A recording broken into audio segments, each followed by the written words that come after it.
Good morning. It is the second. It is the 3rd of August, and we're reading the second book of Samuel, chapter 1.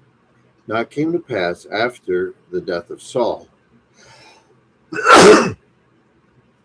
Excuse me. That's an attention getter there. When David was returned from the slaughter of the Amalekites, and David had abode 2 days in Ziklag. It came even to pass on the third day that behold, a man came out of the camp from Saul, and his clothes rent,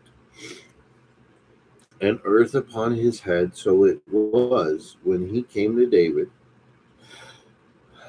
that he fell to the earth and did obeisance. And David said, "Wow!" Just all of a sudden it hit.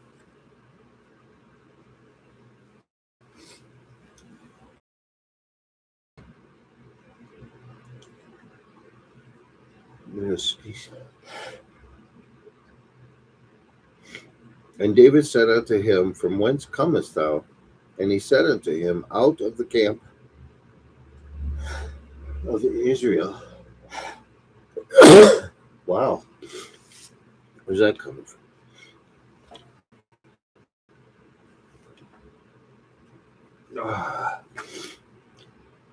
Is out of the camp of Israel am I escaped. And David said unto him, "How went the matter? I pray thee, tell me." Wow. And he answered that the people are fled from the battle, and many of the people also are fallen and dead. And Saul and Jonathan, his son, are dead also. And David said unto the young man that told him, "How knowest thou that Saul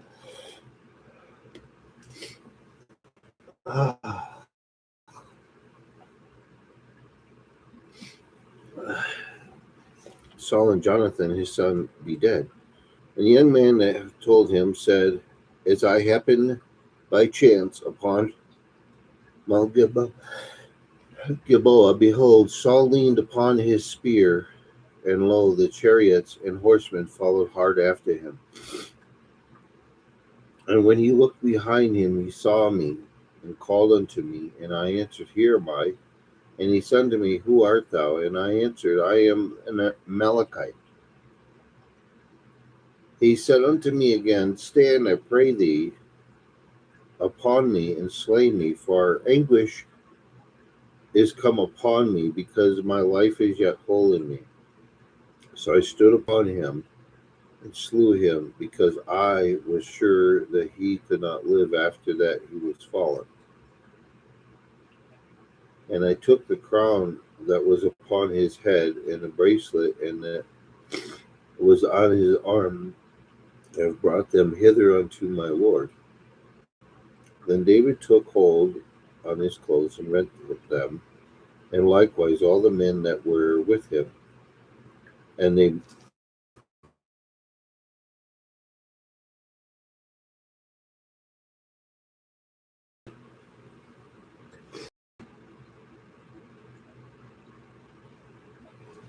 uh,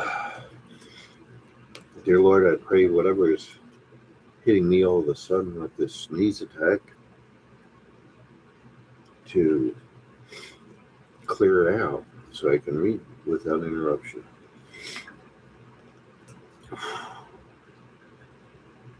And they mourned and wept and fasted until even for Saul and for Jonathan his son, and for the people of the Lord, and for the house of Israel, because they were fallen by the sword. I'm going to backtrack what really happened.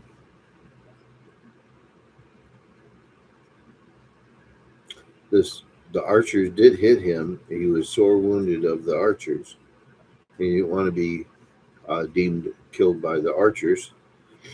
So then it says in verse 4 of chapter 31 of 1 Samuel, then Saul Then said Saul unto his armor bearer, Draw thy sword, and thrust me through there with, lest these uncircumcised come and thrust me through and abuse me. But his armor bearer would not, for he was sore afraid. Therefore Saul took a sword and fell upon it. And when his armor bearer saw that Saul was dead, he fell likewise upon his sword and died with him. So Saul died, and his 3 sons, and his armor bearer, and all his men that same day. That's what happened. And this guy said, I stood upon him and slew him. Well, there's nobody alive that was in that group, so this guy is making up some stuff here because I was sure that he could not live after that he was fallen. And I took the crown that was upon his head and the bracelet that was on his arm, and brought them hither unto my Lord. Verse 12, we'll get to there. And they mourned and wept and fasted until even for Saul and for Jonathan his son, and for the people of the Lord, and for the house of Israel, because they were fallen by the sword.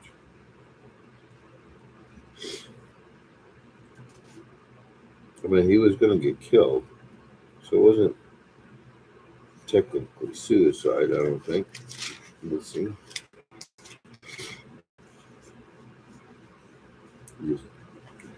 And David said unto the young man that told him, Whence art thou? And he answered, I am the son of a stranger, an Amalekite. And David said unto him, How wast thou not afraid to stretch forth thine hand to destroy the Lord's anointed? And David called one of the young men and said, Go near and fall upon him. And he smote him that he died.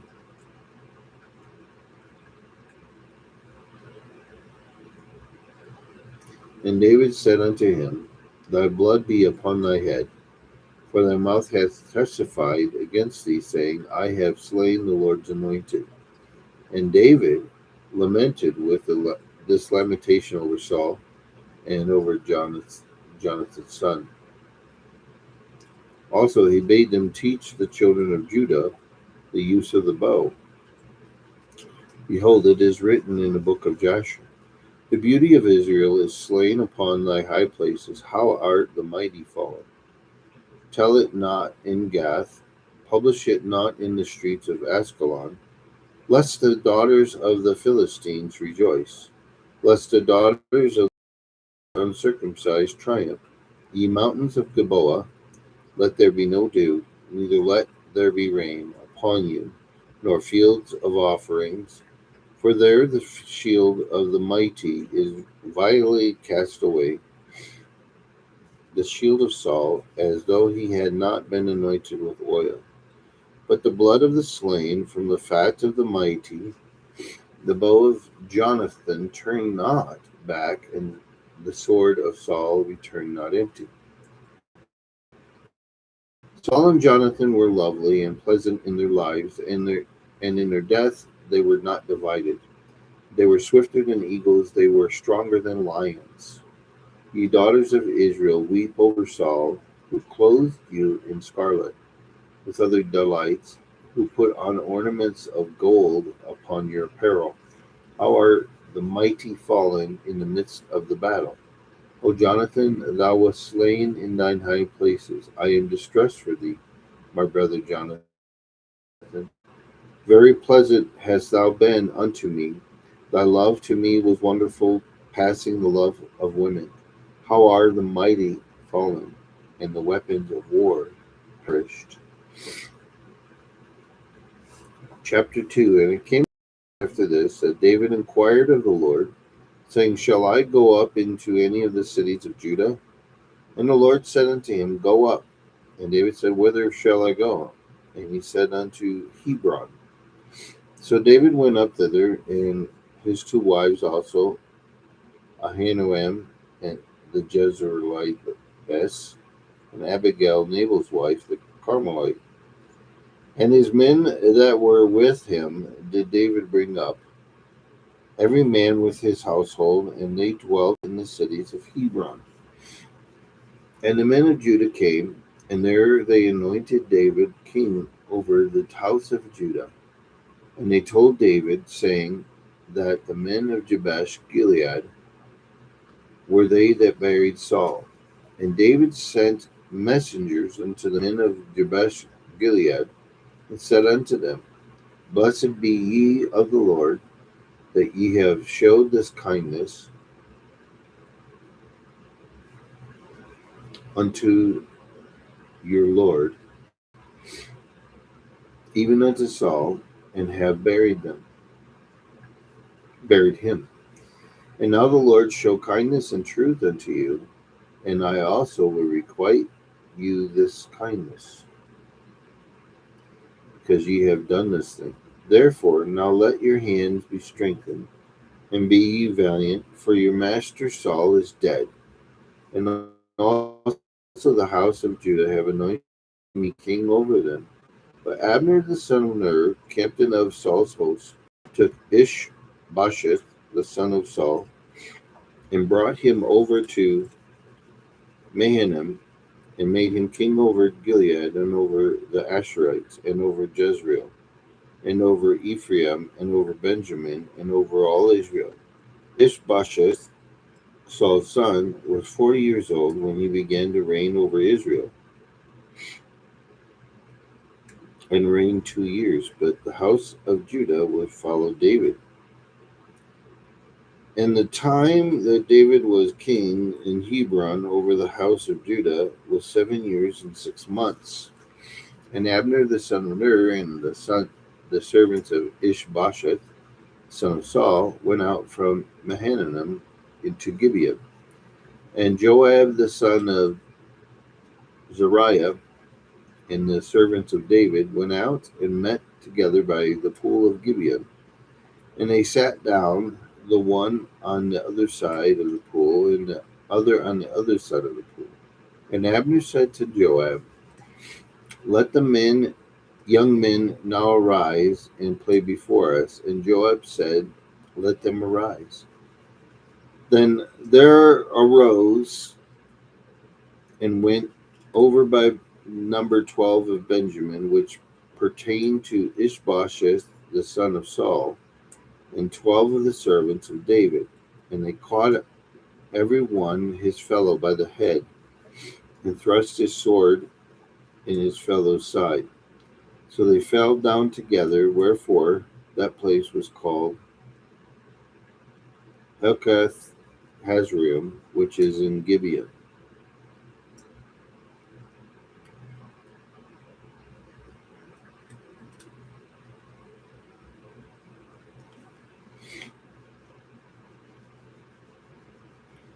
And there was a very sore battle that day, and Abner was beaten, and the men of Israel before the servants of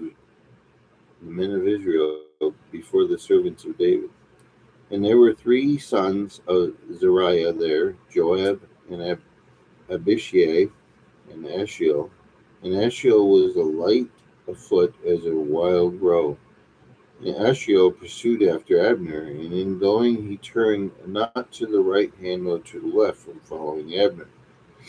Then Abner looked behind him and said, Art thou Ashiel? And he answered, I am.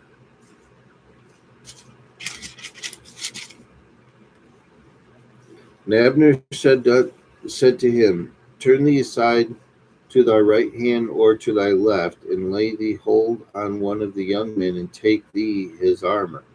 But Ashiel would not turn aside from following of him. And Abner said again to Ashiel, Turn thee aside from following me, wherefore should I smite thee to the ground? How then should I hold up my face to Joab thy brother?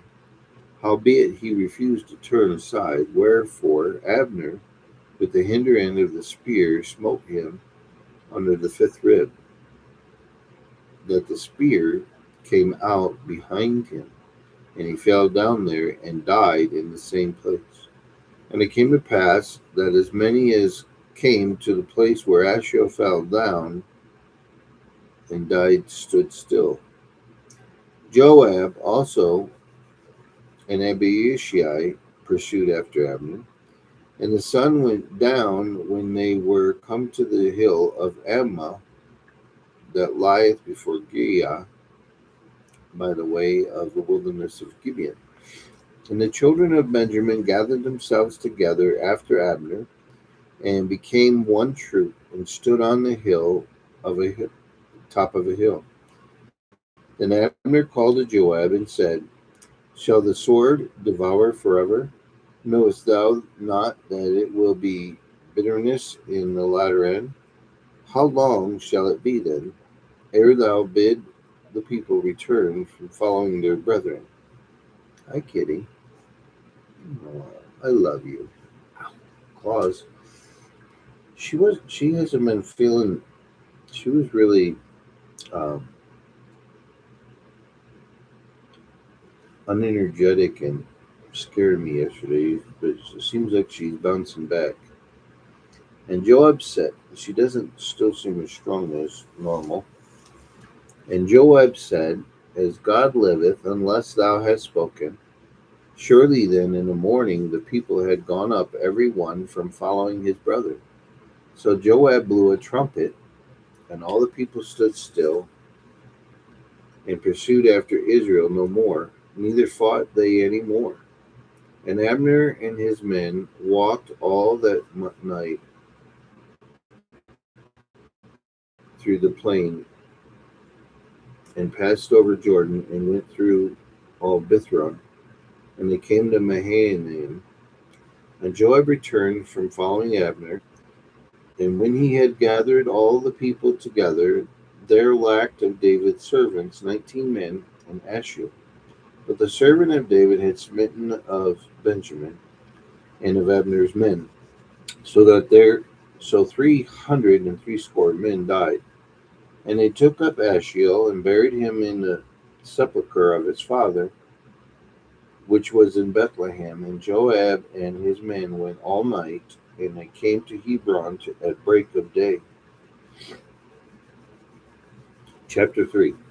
Now there was long war between the house of Saul and the house of David, but David waxed stronger and stronger, and the house of Saul waxed weaker and weaker. And unto David were sons born in Hebron, and his firstborn was Amnon of Anoam the Jezreelitess,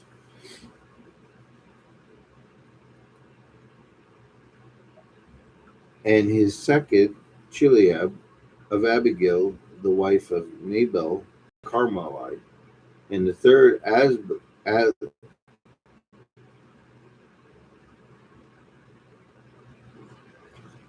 and his second Chileab of Abigail, the wife of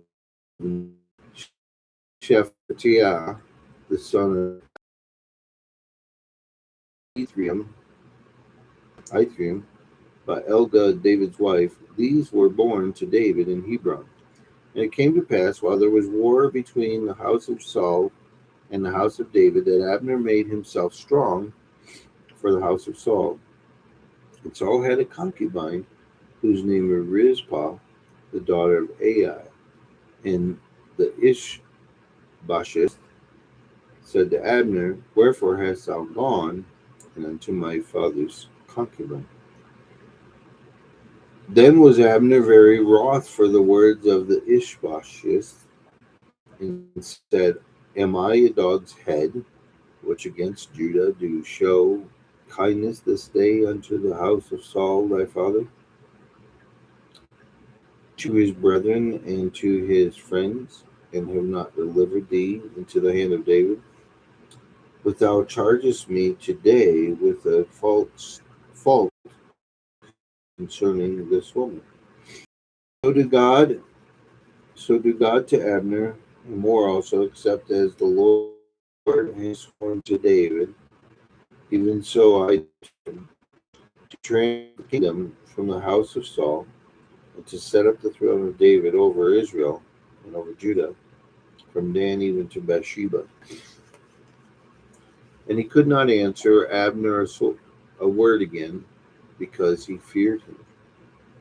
And Abner sent messengers to David on his behalf, saying, Who is the land? saying also, make thy league with me, and behold, my hand shall be with thee, to bring about all Israel unto thee. And he said, well, I will make a league with thee, but one thing I require of thee is, thou shalt not see my face, except thou shalt bring Michal, Saul's daughter, when thou comest to see my face. And David sent messengers to Ishbosheth, Saul's son, saying, deliver me my wife Michal, which I asked to me for 100 foreskins of the Philistines. And Ishbosheth sent and took her from her husband, even from Phaltiel the son of Lahish. And her husband went with her along, weeping behind her to bear her up. Then said Abner unto him, go return, and he returned. And Abner had communication with the elders of Israel, saying, ye sought for David in the times past to be king over you. Now then do it. For the Lord hath spoken to David, saying, by the hand of my servant David I will save my people Israel out of the hand of the Philistines, and out of the hand of all their enemies.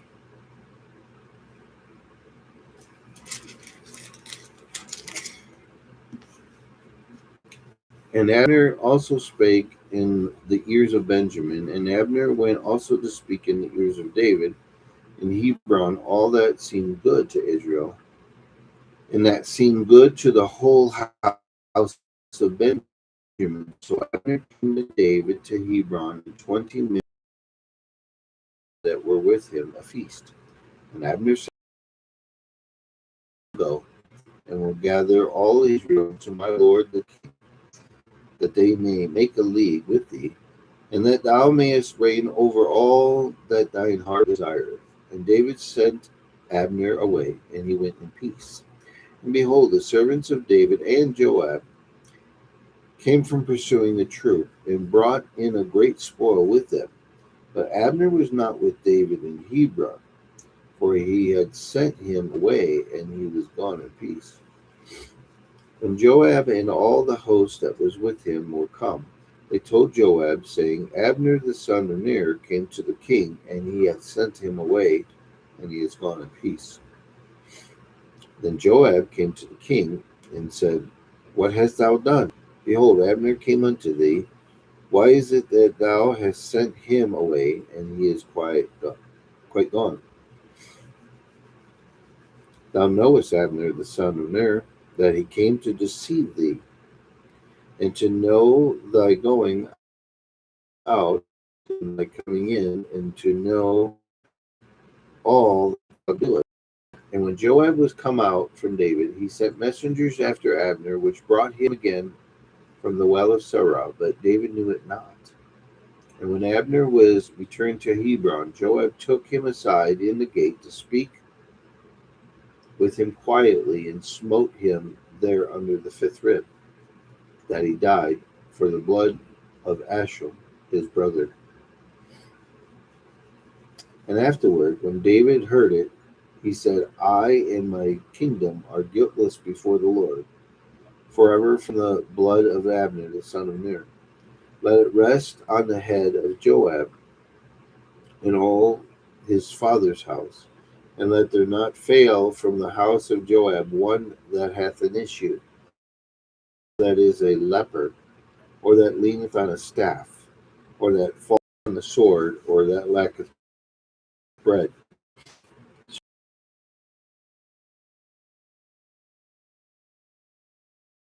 He had slain her brother Abiel at Gibeon in the battle. And David said to Joab and to all the people that were with him, rend your clothes and gird you with sackcloth, and mourn before Abner. And the king David himself followed the bier. And they buried, that's probably a casket, the bier,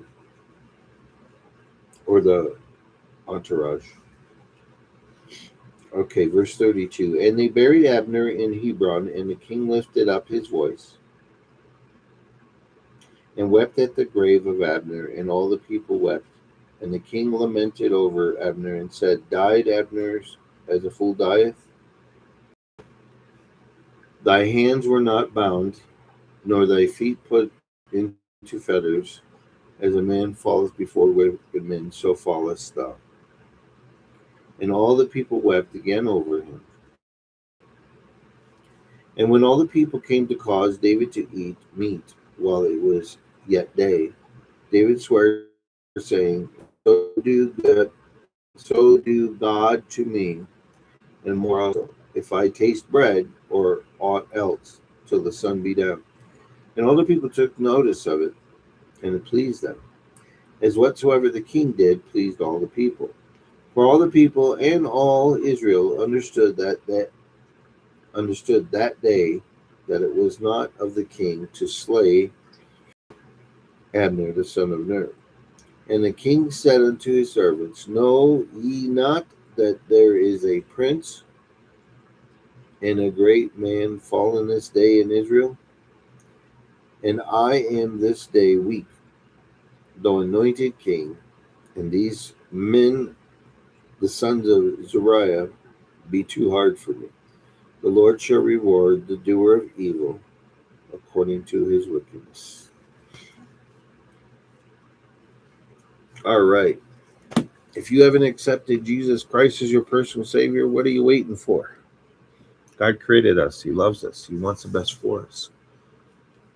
This hair's a little out of control, but it's just hair, folks. Oh, that's a lot better. That's why man made hats, so we wouldn't have to comb our hair. And that's what I'm going to be putting on there right after this. But God created us. He loves us. He wants the best for us. He doesn't want you before you serve.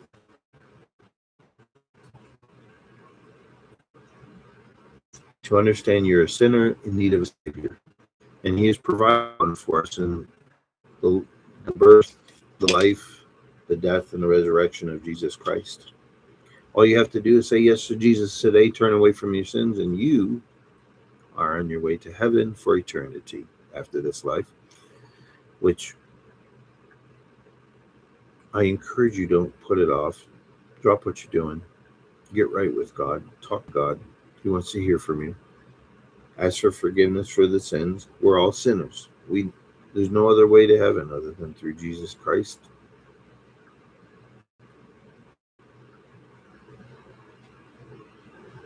As when this life ends, be in heaven, not torture. You have a great day.